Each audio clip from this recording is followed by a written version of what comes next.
In the Houston area, Dr. Jennie Bennett was a legend and a force to be reckoned with. She was also a personal hero to many, including me. Today we have her daughter, Melissa Greggs, who is carrying on her mother's powerful legacy, taking over the organization that Jennie created, Reconstruction of a Survivor. And this organization transforms personal loss into empowerment for breast cancer survivors. The interesting thing is Melissa's work and background in fashion and fashion creation proves that fashion isn't just about clothes. It's about restoring courage and confidence. When you subscribe to our show, you help us grow. Someone you know may need to hear this story, so please share with your family and friends and consider supporting our mission at therose.org. Let's talk about your breast. A different kind of podcast presented to you by The Rose, a breast center of excellence and a Texas treasure.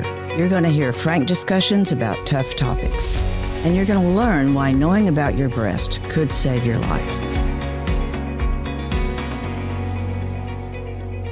Melissa, thank you so much for being with us today. Oh my goodness, I feel like I'm in the presence of a legend. And certainly your mother, Dr. Jennie Bennett, was a legend. And it's just such an honor to have you here. Let's talk about your breast. It's an honor to be here. Thank you very much, because you are actually a legend. So, and great shoes and presence to be in front of. Oh, my goodness, girl. Your mother started something that was so unique, and it's called Reconstruction of a Survivor. And I can remember when she kind of first came on the scene, early 2000s, and had such a passion for helping women get through breast cancer in a very different way. So can you describe the programs that she offered? So my mom was, just a little back history. She was diagnosed with breast cancer early 90s. I had to have been in middle school. I do remember that. And that process was a lot for her. And for her, she was looking for support groups that could nurture how she was feeling after the mastectomy. And she didn't really get what she needed in these spaces. So from there, as time progressed and passed on, she created Reconstruction of a Survivor, which was support groups to help women who have been diagnosed with breast cancer, who were going through treatment, or who had been really walk through that process from spiritual to physical to mental. And that's kind of how she started. And she had so she's groups in so many different places. Yes. So there are currently support groups throughout the Houston area. We have one actually in Lake Charles as well, in Galveston. So just several throughout the Houston and Texas area, in Louisiana now. And that was her life. It was. It's funny because she was an educator first. I found myself going through like all of her documents, right? And seeing that she created, I knew there was a curriculum for the support groups, but I didn't realize that she created the curriculum until I was going through the documents and seeing that, oh, okay, you created a curriculum. Okay, you did all of the steps, because she's published books before, but they were math books. So to do all these steps and to think about what women need in a space and to do it, she did it. Wow. That's a big leap, math to support groups. I mean, wow. But I think if you think about it, it's still educating, right? Yes. You're educating the youth. She taught, let me see, since before I was born, so middle school, and then she was the first African-American woman to produce a summer science and math program at University of Houston, to being a professor at U of H, right? So she's always been in the space of education. I think it was just a God's way of transitioning her right into another space to educate women. Well, that's interesting. Yeah. She had some unique ideas. She truly was very open about faith, the importance of God, people, prayer.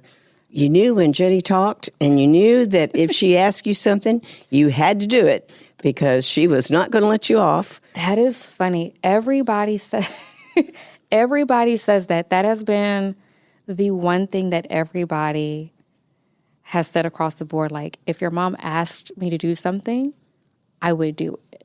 Mm-hmm. And it wasn't that, no, she was pushy because I can be pushy too. But it was like we felt the calling to do it, which I'm grateful for, because now in this position, I am in a space of, hey, what does this look like to do this? And people are open to sharing and opening doors for me to assist in ways that I would have never imagined. Right. So for our listeners that may not be aware, your mother died last year. Yes, ma'am. And she had a very long battle. She, long story short, had open heart surgery that caused acute renal trauma. And knowing what I know now, it could have been reversed, but she ended up going on dialysis and needing a transplant. I donated to, they have a swap program at Herman. I donated to somebody that I did not know, and somebody donated to her. And she picked up a virus and just wasn't able to fight that. So, yeah. Gosh. Yeah. Yeah. But she fought. I will say, she did. And, all through that. Even before then, she'd have different things come up and, that only Jennie would have. I mean, it was like, I've never heard of that before. But she had, But you had to leave your career in fashion during that time. I did. And believe me, I wish I had saved all the time she talked about you. I wish I'd saved some of those emails where my daughter did this and my daughter did that. Look at what she's done here. And I mean, she was incredibly proud of you. You're going to make me cry. Well, no, she was. It was like that's another thing. Like we were supposed to know you and know everything that you were doing and how, brilliant was the word she used often with you. So, yeah, I think when she originally got sick the first time, like just with the heart issue, I had just opened, my showroom on Kirby. I was traveling between Houston, Atlanta, LA. I mean, I was in my 20s having a great time with all of these, working with celebrities. I was just, it was moving. Right. I had left from being a flight attendant. I mean, it was just, life was happening and I was really excited about it. But she needed me. And in hindsight, I think she would not have wanted me to stop. But I was like, I can go to corporate. Let me go to corporate. Let me get real benefits. Let me do all of this space. Because if I'm away and something happens, that's going to sit with me for the rest of my life, right? So my thing was always, okay, I'll go to corporate. I'll work in corporate, but I'm not going to stop the fashion. Like, that's never going to stop. I'll be doing this till I'm dead and gone. And even then, I'll probably be in heaven saying, God, what is this? I don't want to wear this. I want to wear this. So I think it's always, and she's never put me in a position to stop doing it. She never asked. It was just me being who I think I am as a child and who I've seen her be with my grandmother, right? So I think it's a learned behavior. So, but it was what I did. It was a choice I made. I don't regret it at all. Now, there are moments when I'm like, I should have, I could have. But it's all in our choices. And I think as long as I continue to move and do the things that I know God has called me to do, which is fashion, because what I feel about fashion and how it changed lives, I think that it's okay. Like, He'll give me the balance and the breakthrough that I need when I need it. Now, speak more on that. How does fashion change lives? So I have always been one to really believe that you don't have to look like what you've been through. And I can tell you sometimes, like, and I've been designing since I was a little girl. Like I would my mom used to make my clothes. Oh. Like we would go to Sakowitz and all the places, but she would make my clothes also. So I paid attention, and then I'm short. I'm only 5'1.5", but apparently somewhere they thought I was going to model. So I modeled at Macy's when I was younger. So fashion has always been in the space. And I think there was some point in my life where I don't want to say my self-esteem was low, but I was being ridiculed as a kid, really bullied for, I went to majority white schools. And so it was, you don't talk Black. You don't interact in the ways that people thought I should, right? And my mom was like, it's not talk anything, it's how you speak. And I started dabbing in fashion in that space as a cover-up. And it really? Mm-hmm. It became I don't want to dress like everybody else, like I want to wear this. And by doing that, it changed something on the inside of me. It built up confidence. It forced me to, think about it. If you were the person in the room and everybody, because I am this person, so if everybody's wearing all Black, I don't want to wear Black. Like I'm going to wear pink because pink is my color. And so I've always kind of pushed up against the grain. Always. And just that cocoon of clothing and being able to immerse myself in it kind of created this evolutionary person. And it forced people to really kind of sit back, because then it became, where did you get that? And then you start seeing people kind of do what you do on a lower level, right? Because nobody can do it like you. But I say that to say, like, it creates a space of encouragement for women. And I tell women all the time, if you're sad, if you are feeling well and having a good day, it may take a little bit more effort for you to put on, a dress or a suit or whatever that looks like, some makeup, comb your hair, put on a pair of heels and go outside, because it's going to force you. Heels, number one, forces you to fix your posture. Oh, yeah. Because if you don't fix your posture, you fall. Mm-hmm. And so I think you add the other components, and it's a force. Like you would never know today, like I've battled depression since my mom left, because I'm forcing myself. I make sure I put on the clothes. I make sure. Now, I don't wear makeup all the time. I'm not a makeup girl. I'm not, but I force myself to do these things because I know it does something for me. And I'd even had that conversation with my mom, and that's also a component that we talk about with Reconstruction is, what does the new you look like? What does that look like? And I do that with my clients. What do you want to feel? When you put this garment on, how do you want to feel?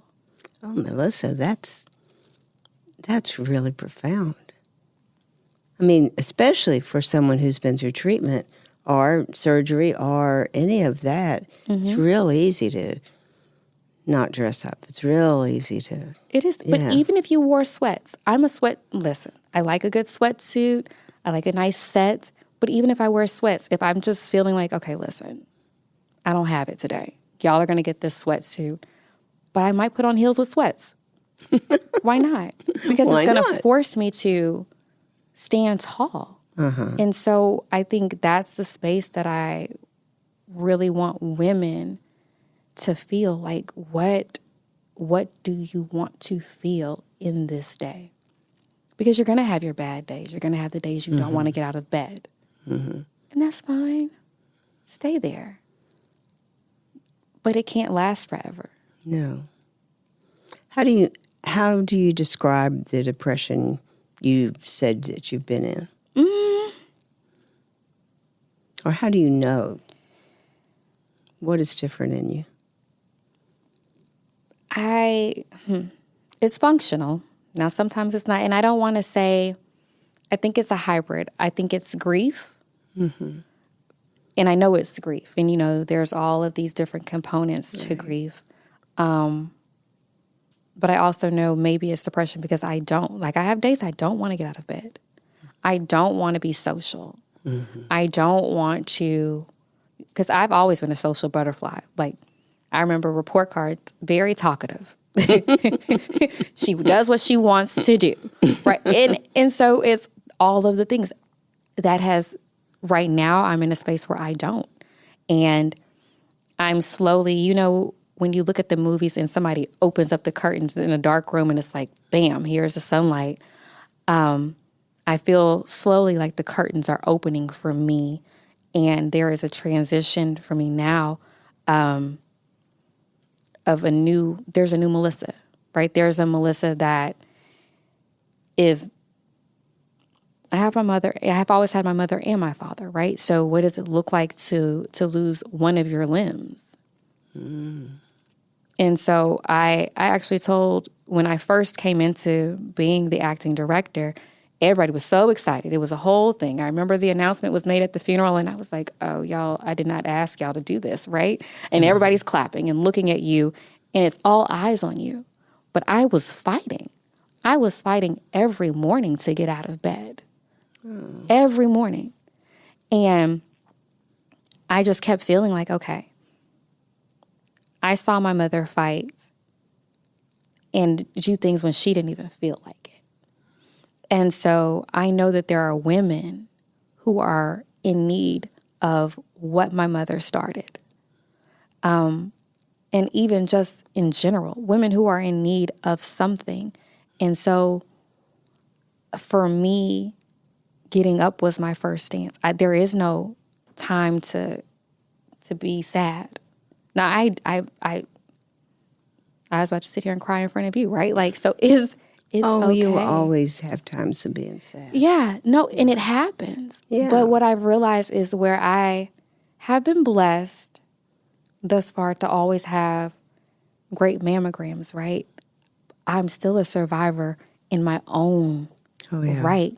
And so to get back to my point, I had a Zoom with all of my facilitators, and I went on to all their support groups, and I told them, I was like, listen, I am not perfect. I struggle.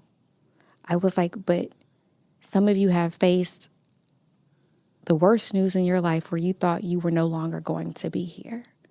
And I'm pretty sure you know what depression looks like and feels like in those moments. Please understand that's where I am currently, minus the diagnosis. 2 different diagnoses. Right. You've lost your breast. I've given my kidney to a stranger and lost my mom. Yep. So the depression has taught me a lot about myself. The grief has taught me a lot about myself. And so as the curtains are slowly opening and the sun is coming in, there's a part of me that's like, no, close these curtains back. And that's how I know, like, it's real depression, because I don't want to be seen.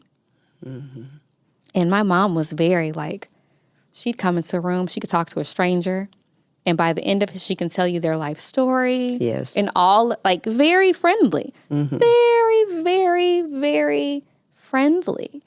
I'm social, but I'm not like I'm not like a walk up and say, hi, I'm Melissa. But it's forcing me to grow up and be that. Oh my goodness. And part of the depressing person in me is like, yeah, no, I don't want to do that. So she's still pushing you on. Yeah, she is. And I'm grateful for it. I don't realize the lessons that I've learned until I'm in the moments of saying, okay, this is what this is. Yeah, well, we need that quiet time, that space to even be able to think of those things or be open to them. Absolutely. I agree. But it has been quite a change for you to take on this role. Are you still acting, or are you now director, or? No, so I will continue to be acting director. Okay. Part of it is because my mother's legacy and so forth, so I'm okay with that space. Eventually, I'm pretty sure the board will vote on moving me forward, which I'm okay with that too. And it is a large journey because there's so much to learn. And not just from the space of being over an organization, but you have to learn different personalities. You have to learn how to run. And I'm a sorority girl, so I've sat in meetings and I've been on boards, but there's nothing like this, right? Nothing like a nonprofit board. There's nothing like a nonprofit board. There's nothing like having to do the grants, get the funding, speak to the people that are working with you to continue to spread the message. Then there's the social media side of it. How do you get the organization out? It's all of the components. Oh, yes. All of it. And, I don't even know how she did it because it was just. Oh, yeah. It was just her for however long. Yeah. And so there's a part of me that is so grateful for the connections and the friendships that she has garnished through these years, because I can pick up a phone and say, hey, I don't really understand what this looks like. What do I do? How does this work? But I've also know my mom. And it's also kind of been said to me too, this was your mom's baby. It's been given to you, but you also have to do what you know to do, right? So add your spin on it. And so I've been going, okay, well, what does that look like? How do we do the thing? And I had a conversation with Chris, and I was like, Chris, she said, oh, you've got real big shoes to follow. But Chris also was like, but make them your own shoes. And I said, at first, there's a space that doesn't feel connected, because I think people often look and say, oh, well, you don't have breast cancer. You don't know. And you're, by all means, I don't take away from that. My best friend was diagnosed in her 30s. And her and I kind of often speak on, kind of what she went through and so forth. But I know, me and Chris were talking, and I was telling her that, and I said, but what I do know is that I know how to advocate. I watched my mother. And if I didn't learn anything else, anything, educate yourself and advocate. And so Chris was like, well, maybe that's your lane, right? So you have the foundation, it's running, but you add these spaces to it and add your touch to it. And so I am learning, because I don't know how y'all do it. I do not. And you do it with grace, and you do it with a smile. And I commend you and everybody else who has come even before me sitting in this seat who is doing it, because there are women who look up to you and are paying attention to how you're doing it. So I commend you. Oh, thank you so much, Melissa. But it's kind of like what you're saying. If you have a good team around you that you can ask, and that will pick you up when you're not there. Right. Yeah, that's what I think any business needs. But in the nonprofit world, you're leading with your heart more than you are your head.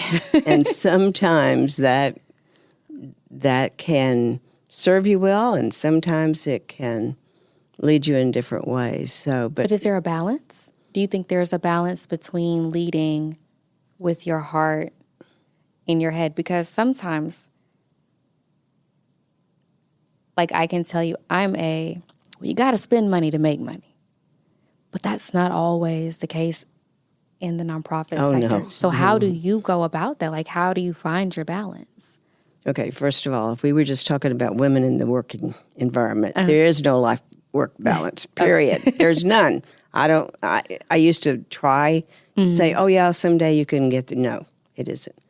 In the nonprofit world, you're fed with something very different. You're supported by, I just keep thinking, there's lots of days when I get tired, lots of days when I don't want to have to be nice to anybody ever again.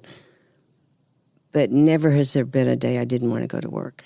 And I think that's a difference. Okay. You get up and you know that you did something. You're going to do something. Yeah. And it's not always going to be right. I tell people all the time, have some good ideas and some bad ideas. Okay. But the ones that work, then you know it was worth it. What I hear with you, and I think it's just amazing that you're already, and you're so young, already putting all this together. Your talent is that fashion. Yeah. But underneath that was helping women feel good, helping women value themselves. And see, the Rose is about breast cancer, absolutely. But we're also about women. And I have seen it so much. Anytime a woman has an option, she can get through it. Yeah. But it's when we think we have no options. And if something like a new outfit can give you an option, then heck, do it. You know, it's like I am always amazed at all the women I know, and it doesn't matter how successful, doesn't matter what they're running, you know, we still need that little extra reassurance that we are valuable. And I think that's important because the world is so quick to tell you that you're not.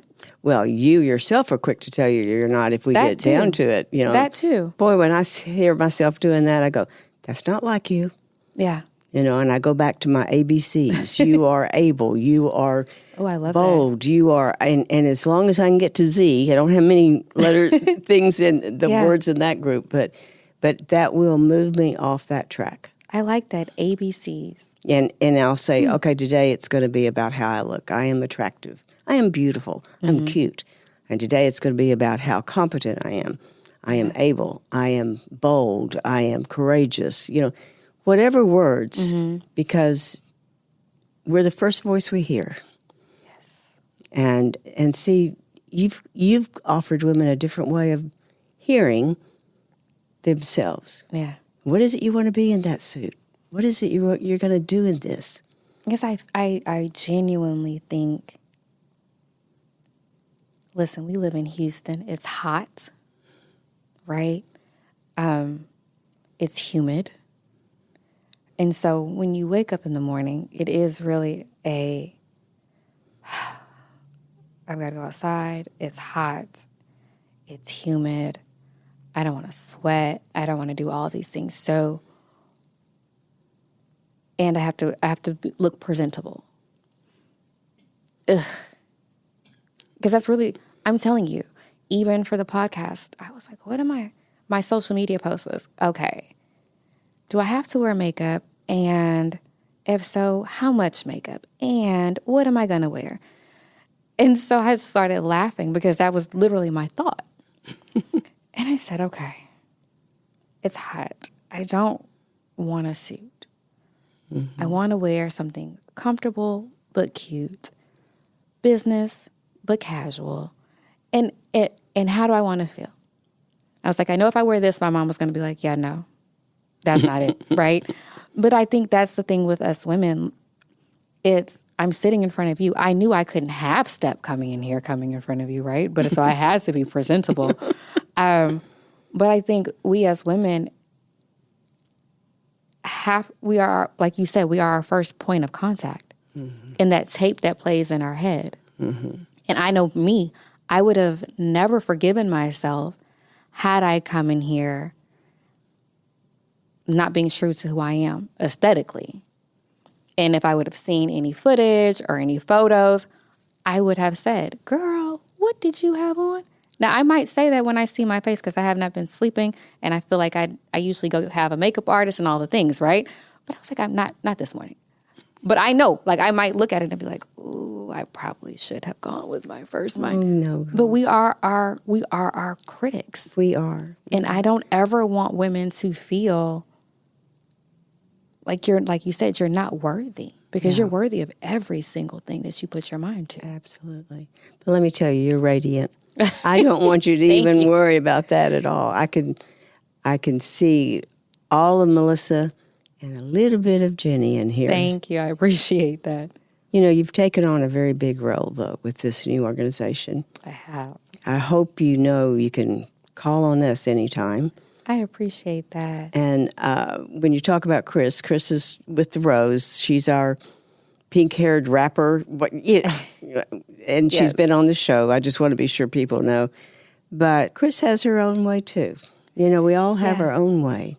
And you're finding it. And I love Chris. And it's funny because I really just met her. Oh, really? Yes. And apparently we've met before. My memory past certain days have kind of gone. Sure. Stress. But Chris has embraced me as her own. And so prior to my mom passing, her and I were talking about doing the fashion show and bringing it back and the whole nine. And I said, I like this lady. She's very spunky. Oh, she is. And so I said, would you honor me in doing this show? And she was like, yeah. And I said, oh. Cool. Thank you. Yeah. She is amazing. But I love how she is genuinely true to who she is and what her calling is. Mm-hmm. But I'm learning that in all of the spaces, like I went to the event that you guys had recently at the River Oaks Country Club. And I think that was my first time meeting you. And I watched how you graced the room and how you spoke to everyone and how you spoke so eloquently and so confidently about what you were doing in the work that you do. And so for me, it's always very encouraging to see it because I am learning. And I'm learning what it looks like because fashion is one world. It's a world of its own. You can be as loud as you want or as silent as you want. But the war against breast cancer isn't silent. And I have watched, because every company, every foundation, every person who runs the foundation is different. But what I've noticed is the women that I've seen thus far, it is the calling one. Everybody kind of has their own way of doing it, but it's the grace in which you guys do it. That's why I said I watch people. I am a people person. And so I sit back and watch. And I watched how you commanded the room and how you've encouraged people to give. And not only just give, but to also educate and put the word out. We need it. I appreciate your very kind words, but I can telling you, we better watch out because you are on your way, woman, on your way. I'm trying. Yeah. I'm learning, but there's a part of me that likes the learning curve, just a little bit. Well, thank you so much for being with us today. Thank you for having me. Oh, I'm so proud of you. So excited about what you're going to do. And I'm also really, really encouraged the way you're bringing that value back to fashion, that it is. There's this fine line that we walk all the time. Yeah. And yet we have to remember we're doing the walk. And whatever supports us is what we need. I agree with that. Thank you again for being with us. Thank you for having me. Of course. Thank you for joining us today on Let's Talk About Your Breasts. This podcast is produced by Speak Podcasting and brought to you by The Rose. Visit therose.org to learn more about our organization. Subscribe to our podcast, share episodes with friends, and join the conversation on social media using hashtag Let's Talk About Your Breasts. We welcome your feedback and suggestions. Consider supporting The Rose. Your gift can make the difference to a person in need. And remember, self-care is not selfish. It's essential.